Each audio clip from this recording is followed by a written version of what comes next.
dia cik melek lho. Apa iya? Masuk angin medhewe wangi sih bertahan, mula kono nggak sikik. Oh, dia.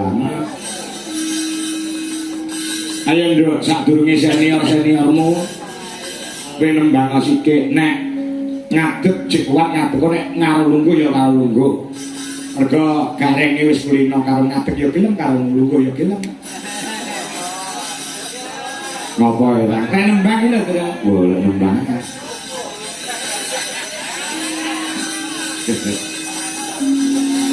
Ya nduk, dia. Bibit unggul saka Bluro. Ki sing nyuwun lagem nang sore terus apa lagune? Aku seneng prasetyamu. Ki do ngerti ya lagu kuwi do ngerti ya. Aku seneng prasetyamu. Sing ndi. Wah ana sing do ngerti Mas aku seneng prasetyamu. Mbok menawa lagu Bluro nang kuwi, mayangi ngerti ora? Oh mboten. Ayo nduk G ya. Nah, ya. Dia.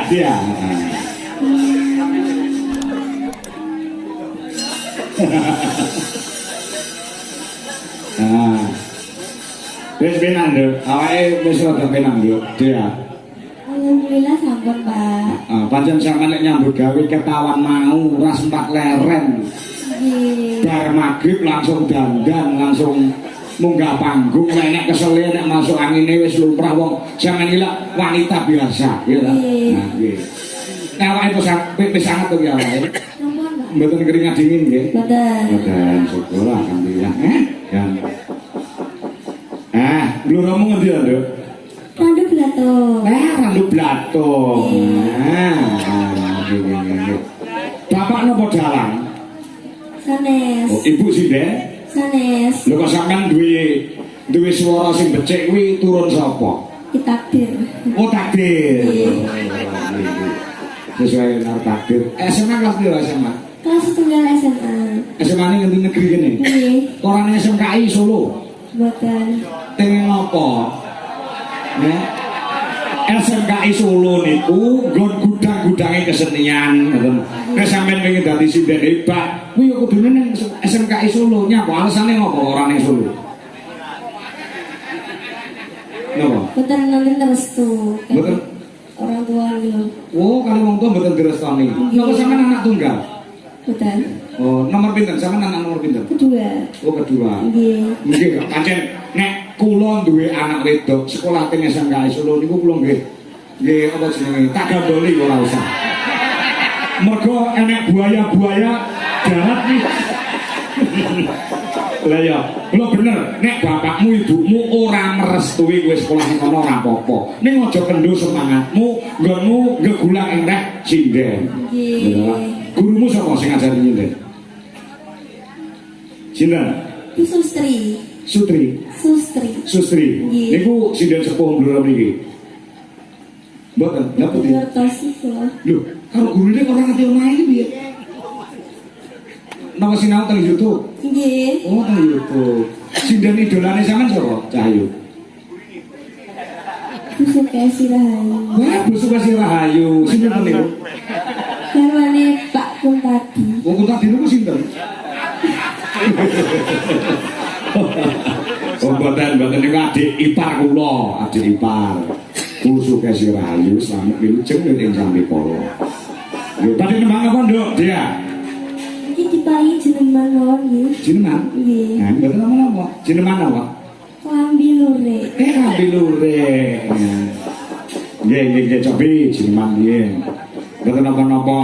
Nah. Neno.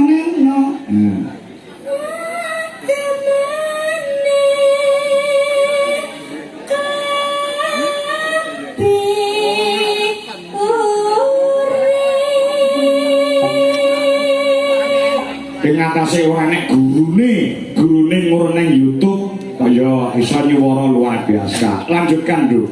Sok cita-citamu nek wis lulus SMA negeri kene pengen kuliah ning Isi Surakarta mboten? Nggih. Nah, nek wis ning kono ning Isi Surakarta tidak ada yang perlu dikhawatirkan. Mergo sampean wis dewasa tur dosen-dosen itu ning kene kabeh iki. Dosene sing ngendang niku Pak Sri Widodo. Niku lek karo wong wedok mboten patek hobi. Tempat hobi. Sing ngendang niku dosen sampeyan sok bakal aja kaget nek entuk Pak Sri Widodo. Iya, Pak. Terus sing nyiter nika Pak Iswanto. Nah niku nggih dosen. Saniki mulang wonten ing SMKI Surakarta dadi pengasuh. Dadi ayah asuh tumrape anak-anakku sing do PKL ning omahe Pak Kangko. Nama Pak Kangko iki terbuka. Dadi SMKI apa jenenge? Membuka tempat untuk PKL. Nah, pedagang kaki lima. Ya.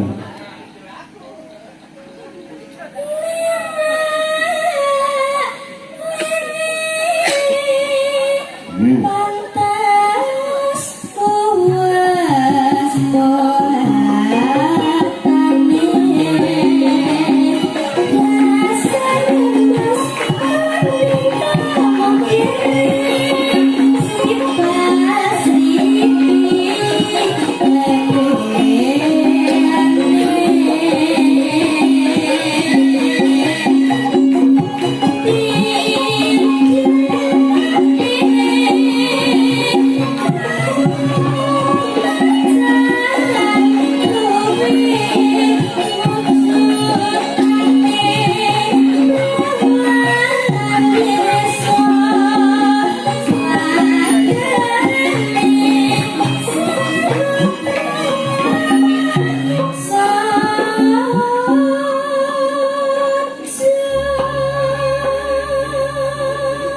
Umurmu dari 16 tahun ya, Bu? 14, Pak. Loh, 14? Nggih. Aku yang umur ngawur ya, bukan yang salah ya. Berarti saya anak wedok piro umur Ibu? Kata aku ini gak wedok tapi apa umurnya? Kelas 3 SMP, kelas 3 tahun ya, Bu ya? Piro? Nah, 2000, oh 15. Angka aku dhewe apa? 16 ya? 16. Oh iya. Mbok sing mangan sing mungkin nduk dia. Nggih. Kena kae rada berisi ora tipis ora triplek ngono. Iya. Yo. Langsung.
Isih apa?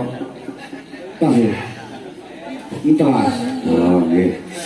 Suaramu ki nemen sewu ya. Tahun pungkur karo tahun iki kok kemajuane pesat banget to. Nek belajar tenanan to. Nggih. Betul iku, Pak. Belajar tenanan. Digenjot ka ibu. Dikapan? Dituntut. Oh digenjot. Oh digenjot karo ibuke. Bener, kalau kudu ngono kok, butuh biar suaranya rapat banter. Saiki yo, begini tak genjot ki saya banter. Tak genjot cuma nanti. Ya sok nek isi, monggo tak kenal nih karo anaknya Pak Kangko. Dika. Udah Deka. Wah Deka sini kok. Sing putrane butuh sing garap. Masih ngerti mboten putrane? Ngerti. Majendra Yudhistira Putra niku sok bakari niki lulus SMKI teng isi teng pedalangan. Nggih. Dalang kok sendiri sampean ya. Heeh, sendiri sampean. Lah ya. Jadi nurunke ya, Bro. Ya dalang kuwi kebanggaan tenan ketika iso nurunke anak-anake iso dalang. Majendra wis dalang terus adine wedok si Rahesta Deka Chandra Dewi ya nyinden. Sing cilik dhewe. Sing cilik dhewe. Adeka Sang Mahendra dalang kok misuwi bapake. Mbak donya sisan. Lah ya, boh, esuk titenan oleh gedhe kendeli lek mayang ngumpuli aku, tenang. Mergo didikane sing enom. Wah, luar biasa. Tak nembang apa nih, Nduk? Ayo, sing mau ulo tamar wani mboten? Nggih, Ulo tamar nggih. Nggih, gentos Mbak Elisa, Mbak Eka. Nah, bawane pun sinau dereng. sampun. Wah, wis sinau. Nggih. Coba tak krungu aku. Nah, coba bawane metik seri angling Darmo, ngono ta? Nggih. Niku karyane sinten? Bapak Sugeng Suwondo. Nah, Bapak Sukron Suwondo. Nggih, insyaallah nyuwun pendonga pangestunipun para warga agung ingkang wonten ing pojok watu sambung Blora Mbak Haji Sukron saha ibu kula Hajah Suci Munawaroh bakal ngawontenaken ulang tahun emas pernikahan. Masih 50 tahun pernikahan tanggal 1 Februari. Bapak ngendika le aku pengen tanggapno wayang uwong. Iki. Wayang uwong, Bro. Nuruti kersane Bapak. Tak tanggapke wayang uwong patungan urunan karo Pak Cahyo Kuntadi, Pak Kalindo Purnomo kelawan anake sing wedok Mbah Sugeng ya kuwi dokter gigi spesialis anak Retno Dewati. Kok ditanggapke wayang uwong Sri Wedari. Kanca-kanca duit Jolawas Indonesia tak atur tindak macak dadi Kurawa 100.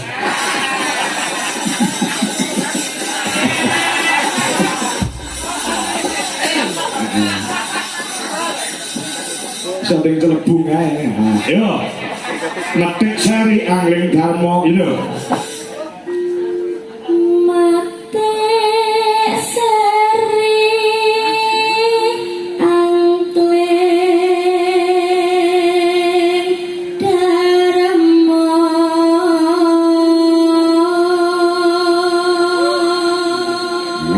Randu Blatung. Ya.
Cengkok wis wani nika-nika ya, Gong.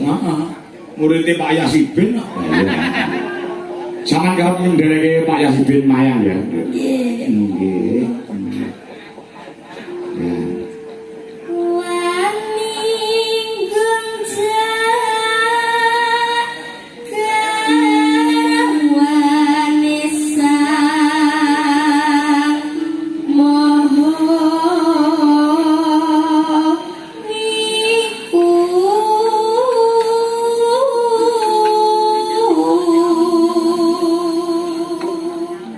Rada gerak kan dari suaranya. Nggih, Pak.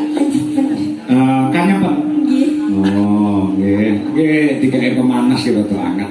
Aja meneh kok sampean lho, Pak Kangko ki tau. Bengi suarane entek resik mergo wayangane kuwi awan kuwi ya mayang, bengi ya mayang. Lho, kuwi lek ra anu desa Kangko ora kelakon ngono kuwi. Lho, do kelingan ra dempet pas nalika pandemi, aku ki awan ya kon mayang ning desa desa, bengine pindah nggon mayang. Wah, bengi ki suaraku ya omong suwane. Nah, ya pancen suara ki winates ya, Bro. Iya, terus Sang naga raja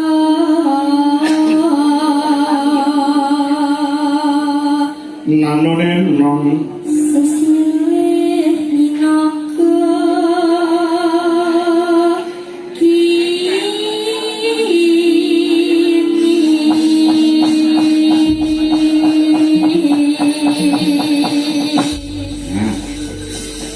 digarap ya Nduk. Tahun kepungkurnya wis digarap gamelan Bali apa urung? Mun apa dereng? Dereng nggih, iki pun digarap kawan kanca-kanca nganggo gamelan Bali coba. Informasi nggon streaming sinyale muser-muser. Ya, entek iki. Kuotane nah. Yo, coba garap gamelan Bali. Yuk, duit jelas Indonesia. Yuk.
Terima kasih Mbak Dea. Juga lagu. Ya orang disilai bahwasannya Pinane Mbah Rasim go memupuk sinden-sinden bakalan utawa calon-calon manggono mula ya ditampilke awan bengi ya, Kok.